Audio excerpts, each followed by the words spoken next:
ګران اورېدونکو ستاسو پام راوړم د پلار او لور په اړه یوې بېړناکې کیسې.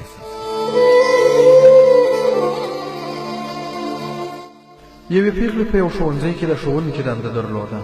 نوموړې له بېساري ښکلا او غوره اخلاقو څخه برخمنه وه، خو تر دې دمه یې واده نه و کړ. یو ورځ زده کوونکو ترې پوښتنه وکړه، سره له دې چې غوره اخلاق او ښکلې څېره لري، ولې دې واده نه دی کړی؟ ښوونکي وویل یوه ښځه وه چې 5 لورګانې یې لرلې. خاوند به یې هر وخت هغه ګواښله او ورته ویل به یې که چیرې دا ځل لور وزېږوي، هر څنګه چې کېږي زه به هغه له کوره د باندې وباسم. د الله جل جلاله غوښتنه وه چې یو ځل بیا هغې ښځې لور وزېږوله او پلار به یې هره شپه هغه رااخیسته او د جومات د دروازې څنګ ته به یې خوشي کوله. سهار به چې راغی کتل به یې چې ماشوم چا نه دی اخیستی.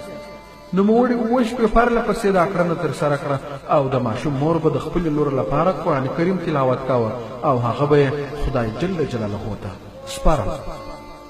لنډه دا چې یاد کس ستړی شو او خپل ماشوم یې بېرته کور ته یووړ. د ماشوم مور ډېر خوشحاله شوه، تر دې چې یو ځل بیا امیدواره شوه، مګر دا ځل ډېره پریشانه وه. داسې نه چې دا ځل هم لور وزېږوي، مګر دا ځل د الله جل جلاله غوښتنه داسې وه چې یا د ښځې زوی وزېږوه. د دې هلک په زېږېدو سره مشره لور یې مړه شوه. یو ځل بیا امیدواره شوه او زوی یې وزېږوه، مګر خپله 2مه لور یې له لاسه ورکړه. تر دې چې 5 ځله یې زامن وزېږول، مګر خپلې 5 لورګانې یې له لاسه ورکړې.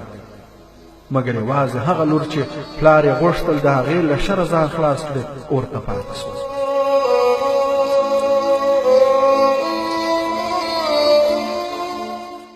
مور مړه شوه، لور او زامن ټول ستر شول.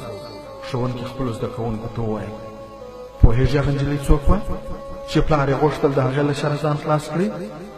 زده کوونکي چپ شول. ښوونکي وویل زه یې درته وایم، هغه نجلۍ زه یم.